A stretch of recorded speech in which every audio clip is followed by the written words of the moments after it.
আসসালামু আলাইকুম। আজকে আমরা এমন একটা টপিক নিয়ে আলোচনা করব যেটা আসলে যেকোনো প্রতিযোগিতামূলক পরীক্ষায় আসে এবং এটা আসলে এইচএসসি পরীক্ষার আমরা কম্পিটিং সেন্টেন্সের মধ্যেও দেখতে পাই। আচ্ছা, আজকে আমরা কন্ডিশনাল সেন্টেন্স নিয়ে আলোচনা করব। কন্ডিশন বলতেই বুঝায় কিন্তু শর্ত, তাই না? তার মানে যেই সেন্টেন্সের মধ্যে শর্ত থাকবে সেটাই হচ্ছে কন্ডিশনাল সেন্টেন্স।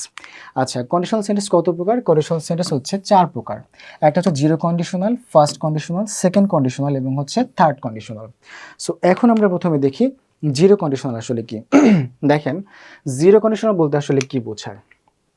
জিরো কন্ডিশন আমরা ওই সকল সেন্টেন্সই ব্যবহার করি যে সকল সেন্টেন্সের মধ্যে আসলে বৈজ্ঞানিক সত্য থাকে বা যেই কথাগুলো আমরা সবাই বিশ্বাস করি। যেমন দেখো, বাংলায় লেখা আছে, তুমি যদি পানিকে 100 ডিগ্রি সেন্টিগ্রেড তাপ দাও তাহলে সেটা কিন্তু ফুটে ওঠে। আর এই কথা কিন্তু আমরা সবাই বিশ্বাস করি, কারণ এটা একটা বৈজ্ঞানিক সত্য। আবার তুমি গাছে পানি না দিলে তা কিন্তু মারা যাবে, এটাও তো সত্যি, তাই না?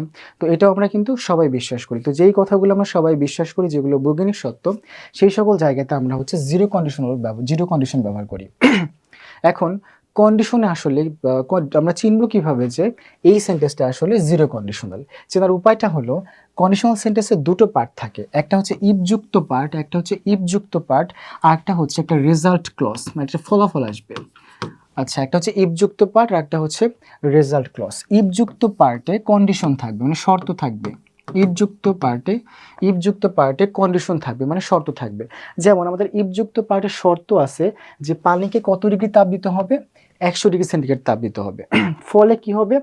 রেজাল্টে হবে হচ্ছে এটা ফুটে উঠবে, মানে এটা ফুটবে, পানিটা ফুটবে। ওকে, আরেকটা গ্রামার দেখে আমরা চিনব কিভাবে। ইফযুক্ত পার্টে সবসময় ভার্বের ভি1 থাকবে। দেখো, যে হিট হচ্ছে ভার্বের ভি1। ইফযুক্ত পার্টে জাস্ট একটা ভার্বের ভি1 থাকবে, আর পরবর্তী পার্টেও ভি1 থাকবে। রেজাল্ট ক্লসেও ভি1 থাকবে। মানে ভি1 ইকুয়াল ভি1, দুটো পার্টেই যদি ভি1 সমান ভি1 থাকে, মানে দুটো পার্টেই যদি আমরা ভার্বের ভি1 পাই, তাহলে সেটাই হচ্ছে আমাদের জিরো কন্ডিশনাল। তো আমরা পরবর্তী সেন্টেন্সটা একটু চেক করে দেখি। দেখো, এই যে ডু, আমরা কিন্তু জানি যে ডিড হচ্ছে ভি2 আর ডু হচ্ছে ভি1। তো আমরা ভার্বের ভি1 কিন্তু অলরেডি পেয়ে গেছি। তাহলে ইফযুক্ত অংশে আমরা হচ্ছে ভার্বের ভি1 পেয়ে গেছি। If you don't water plants, যদি তুমি গাছে পানি না দাও, ওকে, তাহলে গাছটা কীভাবে মারা যাবে? এই যে আমরা ডাই দেখতে পাচ্ছি, ভার্বের ভি1 দেখতে পাচ্ছি। তো আমরা দুই পাশেই কিন্তু ভার্বের ভি1 পাচ্ছি। তো যখন আমরা দুই পাশেই ভার্বের ভি1 পাবো, তখন আমরা বুঝে নিব এটা আসলে জিরো কন্ডিশনাল। এবার আমরা দেখি হচ্ছে ফার্স্ট কন্ডিশনাল কি। ফার্স্ট কন্ডিশনাল চেনার উপায়টা হলো যে ইফযুক্ত অংশে ভার্বের ভি1 থাকবে, বাট পরবর্তী যে রেজাল্ট ক্লজটা আছে সেখানে কিন্তু উইল প্লাস ভার্বের ভি1 হয়। তবে উইলের পরিবর্তে অন্যান্য মডেল থাকতে পারে, যেমন ক্যান, মে, এই ধরনের মডেলও থাকতে পারে। তার মানে মোট কথা হচ্ছে মডেলের পরে ভার্বের ভি1 আসবে, মানে রেজাল্ট ক্লসে মডেলের পরে ভার্বের ভি1 আসবে। ওকে, যেমন দেখেন, if it rains tomorrow we will stay home, কাল যদি বৃষ্টি হয় আমরা বাসায় থাকব। আচ্ছা, এই যে ফার্স্ট কন্ডিশনাল, আমরা তো কিছুক্ষণ আগে শিখলাম যে জিরো কন্ডিশনাল বৈজ্ঞানিক সত্যের ক্ষেত্রে বা অভ্যাসের ক্ষেত্রে বা যেই কথাগুলো সবাই বিশ্বাস করে এমন ক্ষেত্রে বসে, তাই না? ওকে, এখন ফার্স্ট কন্ডিশনাল কোথায় বসে? আচ্ছা, ফার্স্ট কন্ডিশনাল সেন্টেন্সগুলো হচ্ছে আমরা তখনই ব্যবহার করি যখন আমরা ভবিষ্যতে কিছু একটা করবো বা সামনে কিছু একটা হবে। মানে আমরা যদি হচ্ছে যেমন যদি বৃষ্টি হয়, মানে ফিউচারে যদি বৃষ্টি হয়, তাহলে আমরা বাসায় থাকবো, মানে এটা নিশ্চিত করতেছি। ওকে, তার মানে হচ্ছে ভবিষ্যতে কোনো কিছু ভাবতেছি যে এটা আসলে করব, এটা বাস্তব করে দেখাবো, এমন ক্ষেত্রে আমরা সাধারণত হচ্ছে ফার্স্ট কন্ডিশনাল ব্যবহার করি। যেমন, তুমি যদি ভালো করে পড়ো তুমি পরীক্ষায় পাশ করবে। দেখেন, if you study hard you will pass the exam. তুমি যদি ভালো করে পড়ো তাহলে তুমি পাশ করবে। আচ্ছা, ভালো করে পরীক্ষার কেউ ফেল করবে? কখনোই না। ভালো করে পড়লে কিন্তু অবশ্যই সে পাশ করবে।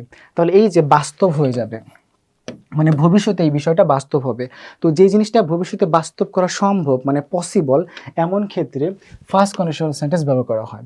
আর আমরা কিছুক্ষণ আগে তো শিখলাম এই ফার্স্ট কন্ডিশনাল নিয়মটা কি। ইফযুক্ত পার্টে কি থাকে? ভার্বের ভি1, আর রেজাল্ট ক্লসে কি থাকে? মডেল প্লাস ভার্বের ভি1। তো আমরা একটু চেক করে দেখি এখানে ঠিক আছে কিনা। যেমন হচ্ছে ইফযুক্ত পার্টে এই যে স্টাডি ভার্বের ভি1, আর অপর পাশে দেখেন এই যে মডেল প্লাস ভার্বের ভি1, তাহলে ফার্স্ট কন্ডিশনাল চেনার উপায়টা হচ্ছে ইফযুক্ত পার্টে শুধুমাত্র ভি1 থাকবে একটা, আর রেজাল্ট ক্লসে থাকবে হচ্ছে মডেল প্লাস ভার্বের ভি1। এবার আমরা আসা হচ্ছে সেকেন্ড কন্ডিশনালটা দেখি। সেকেন্ড কন্ডিশনাল বলতে আসলে কি বোঝায়? দেখেন এখানে আমরা প্রথমে আগে কিভাবে গ্রামার দেখে চিনবো সেটা আগে দেখি। সেটা হলো আমাদের সেকেন্ড কন্ডিশনের গ্রামারটার নিয়মটা হলো আপনাকে ইফযুক্ত অংশে একটা ভিটু থাকা লাগবে। ইফযুক্ত অংশে একটা ভিটু থাকা লাগবে। আর এই পরবর্তী অংশে আমাদের থাকতে পারবে কুড অথবা হচ্ছে মাইট। কুড অথবা মাইট। এরপরে এই মডেলগুলোর পরে ভার্বের ভিওন আসবে। তাহলে ইফযুক্ত অংশ হচ্ছে ভার্বের ভিটু থাকবে আমাদের সেকেন্ড কন্ডিশন চেনার উপায়। আর পরবর্তী অংশে রেজাল্ট ক্লসে থাকবে কুড মাইট প্লাস হচ্ছে ভার্বের ভিওন। আচ্ছা, আমরা সেকেন্ড কন্ডিশনালগুলো আসলে কখন ব্যবহার করব? বিষয়টা হচ্ছে এরকম, যখন আমরা একটা সেন্টেন্স পড়ে নিই তারপরে বুঝতে পারবো। দেখেন আমার কাছে যদি $1,000,000 থাকতো আমি সারা বিশ্ব ভ্রমণ করতাম। If I had $1,000,000 I would travel the world. মানে হচ্ছে আমার কাছে যদি $1,000,000 থাকতো আমি সারা বিশ্ব ভ্রমণ করতাম। আচ্ছা, আমার কাছে কিন্তু এখন নাই, তার মানে যদি থাকতো তাহলে আমি ভ্রমণ করতাম। তো এই বিষয়গুলো আসলে কি কল্পনা, যে আমি যদি অনেক বড়লোক হতাম তাহলে গরিবদের সাহায্য করতাম, এই কথাগুলো আমরা কিন্তু সবাই বলি। তার মানে কি আমরা কল্পনা করি। সাধারণত কল্পনা করার যে কল্পনা করার বিষয়গুলো, মানে যেখানে আমরা কল্পনা করি, এই কল্পনার বিষয়গুলো আমরা সবসময় সেকেন্ড কন্ডিশনাল ব্যবহার করি। আমরা যখন কোনো কিছু কল্পনা করি সেই কল্পনাতে যদি কোনো শর্ত নিয়ে আসি তখন আমরা হচ্ছে সেকেন্ড কন্ডিশনাল ব্যবহার করি। ওকে, দেখেন আরেকটা sentence, if she were taller she would join the basketball team. যদি সে আরও লম্বা হতো সে বাস্কেটবল দলে যোগ দিত। তো এখানে বিষয়টা সেটা হলো যে সে আসলে হয়তো লম্বা না, যদি আর একটু লম্বা হতো তাহলে সে বাস্কেটবল দলে যোগ দিতে পারতো। এইখানে যে বিষয়টা সেটা হলো এই যে আমরা কল্পনা করতেছি যে যদি সে লম্বা হতো তাহলে কিন্তু সে এই দলে যোগ দিতে পারতো। এরপরে গ্রামারটা যদি দেখি, দেখেন সাবজেক্টের পরে ভার্বের ভি2 আছে, যে ওয়ার আমরা জানি ওয়ার হচ্ছে ভার্বের ভি2, আমরা জানি হচ্ছে ওয়ার ভার্বের ভি2। তাহলে সাবজেক্টের পরে ভার্বের ভি2 থাকবে না, ইফযুক্ত অংশে ভার্বের ভি2 থাকবে।